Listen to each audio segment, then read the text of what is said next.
पिछले क्लास में हमने सेलुलर ऑर्गेनाइजेशन तक देखा था। अब हमको जो है ना कॉन्शसनेस के बारे में पढ़ना है।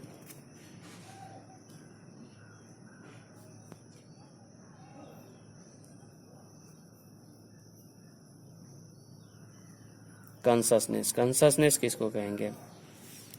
बोलता है कि अगर हम इन्वायरमेंट के थ्रू कोई अगर रिस्पॉन्स शो करते हैं, मेरा सेंस ऑर्गन अगर रिस्पॉन्स शो करता है इन्वायरमेंट में, तो उसी को हम क्या बोलेंगे? Consciousness. We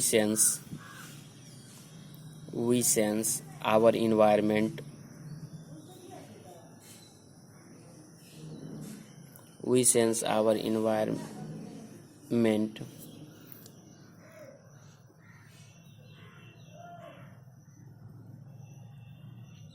we sense our environment through our sense organ, through our sense organ। Plant जो है रिस्पॉन्ड करता है एक्सटर्नल फैक्टर से, जैसे मान लीजिए लाइट हो गया, वाटर हो गया। Plant respond external factor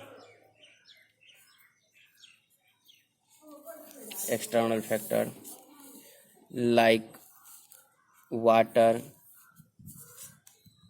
temperature, light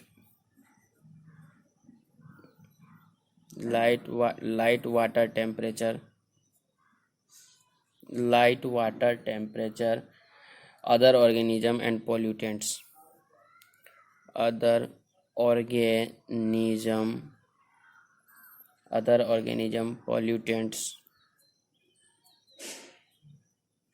pollutants। जैसे मान लीजिए प्लांट जो है फ्लावरिंग जो है ना, मतलब कि कोई पर्टिकुलर सीजन में ही शो करता है, जिसको फोटो पेरियोडिज्म कहते हैं। प्लांट्स परफॉर्म फ्लावरिंग इन ए particular season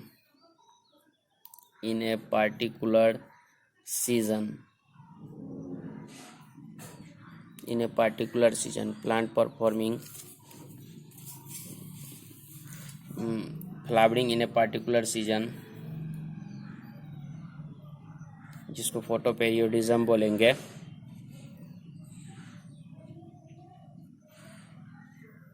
इसके बाद एनिमल जो है ना, कुछ एनिमल जो है ना ब्रीडिंग शो करता है पार्टिकुलर सीजन में ही। Some animals perform breeding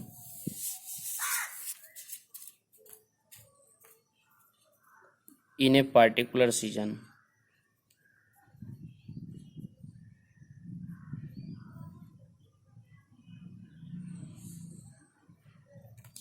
only. अब बोलता है कि सेल्फ कॉन्शसनेस जो है केवल जो है कैरेक्टरिस्टिक है ह्यूमन बीइंग का ही। सेल्फ कॉन्शसनेस कॉन्शसनेस तो मतलब कि दिस इज डिफाइनिंग प्रॉपर्टी तो है, कैरेक्टर है, बट सेल्फ कॉन्शसनेस जो है ना,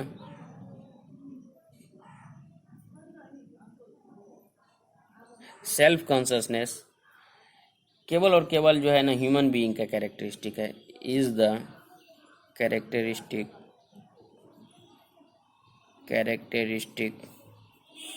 ऑफ ह्यूमन बीइंग्स, क्योंकि because they have well developed organ, they have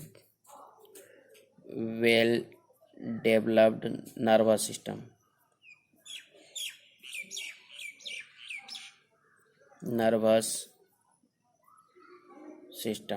well developed nervous system होता है। जैसे मान लीजिए आखिर सेल्फ कॉन्शसनेस कैसे है? अगर कोई मतलब कि रूम है, उस रूम में हम क्या करते हैं, किसी पर्सन को डाल देते हैं, ह्यूमन को, और एक मतलब कि डॉग को डाल देते हैं। अब इसमें एक एसी लगा देते हैं। इस एसी के थ्रू टेम्परेचर को हम इसमें कम करते हैं। जब हम टेम्परेचर को कम करते हैं तो एक समय ऐसा आता है जब दोनों टेम्परेचर को टॉलरेट नहीं कर पाएगा, तो इस कंडीशन में ह्यूमन क्या करेगा, ह्यूमन इस एसी को तोड़ देगा, लेकिन डॉग बैठे बैठे यहाँ पे जो है अपना मतलब कि डेथ हो जाएगा, लेकिन ये कुछ नहीं कर पाएगा। इसीलिए सेल्फ कॉन्शसनेस जो है ना ह्यूमन का कैरेक्टरिस्टिक है। अब अगला क्वेश्चन एनसीईआरटी पूछता है, जो ब्रेन डेड अगर कोई कोमा पेशेंट है, जो कि brain dead coma patient, brain dead coma patient जो कि सपोर्टेड है, who is supported, who is supported, जो कि सपोर्टेड है किस पे, मतलब कि मशीन पे, फिर भी वो लिविंग है कि नॉन लिविंग है, परफेक्ट लिविंग है, दे आर लिविंग।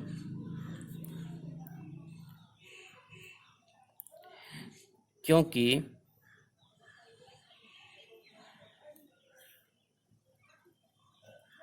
इसके पास सेल्फ कॉन्शसनेस तो नहीं है, लेकिन मतलब कि यह एक समय ठीक हो करके, या मतलब कि इसके बॉडी में, बॉडी के अंदर जो है मतलब सारा फंक्शन जो है ना, machine which replaced, which replace, which replace heart and lungs, heart and lungs also has consciousness, also has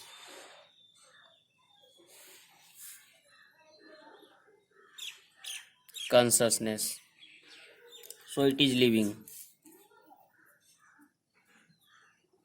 so it is living, but it does not has self consciousness, but it does not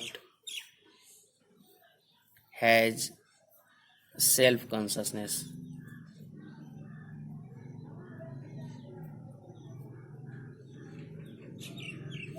self consciousness, because it has lost of the coordination,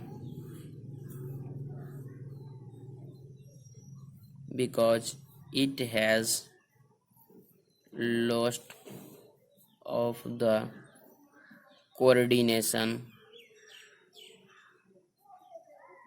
coordination of organs of different body part, of different body part,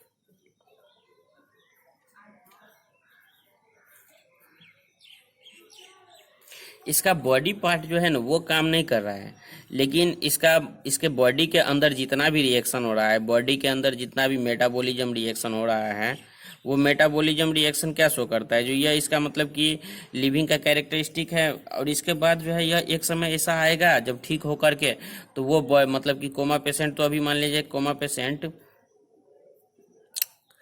अभी तो मतलब कि अनकॉन्शसनेस show करता है, मतलब कि इसका body के अंदर सेल्फ कॉन्शसनेस नहीं है, कॉन्शसनेस तो है बट सेल्फ कॉन्शसनेस नहीं है। लेकिन जब वो कोमा पेशेंट ठीक हो जाएगा, तो ठीक होने के बाद जो है मतलब कि ठीक होने के बाद ये कॉन्शसनेस तो शो करता है, सेल्फ कॉन्शसनेस शो करेगा,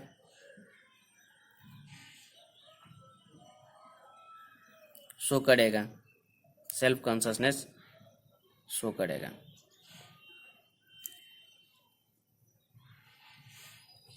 अब इतना पढ़ने के बाद सबसे बड़ी बात है कि लिविंग आखिर किसको बोलेंगे, तो बोलता है कि एनसीईआरटी बोलता है जो लिविंग उसको बोलेंगे जिसके पास मतलब कि self replicating, evolving and self regulating interactive system होगा, यानी कि खुद से वो अपना डिवीजन कर पाएगा, खुद से वो अपने आप को इवॉल्व कर पाएगा, और अपने बॉडी के टोटल रेगुलेशन जो है ना उसके बॉडी के अंदर होगा।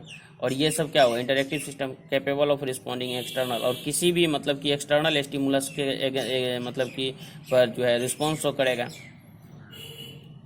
तो वही लिविंग ऑर्गेनिज्म आपको एनसीईआरटी लास्ट में डिफाइन किया है, जो living organisms are, living organisms are self replicating, self replicating, evolving and self regulating, and self regulating interactive system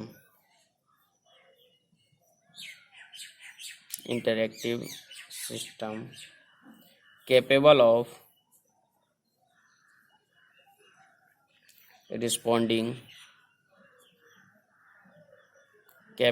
responding to external stimuli.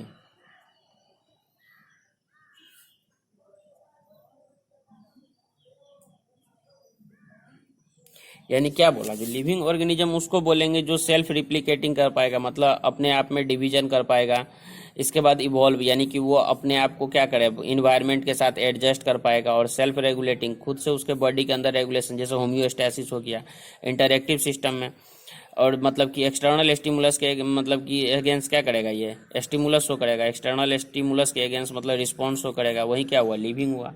Adaptation and homeostasis also very important character of living हुआ, यानी कि living का सबसे important ये भी है, adaptation.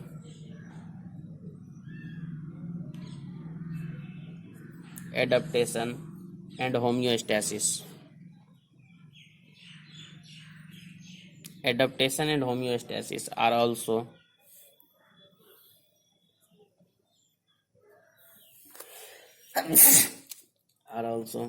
very important character of living.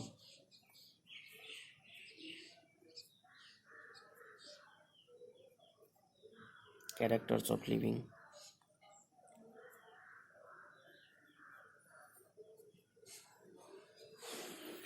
अब अगला टॉपिक पढ़ना है, diversity in the living world, DIVRS, diversity in the living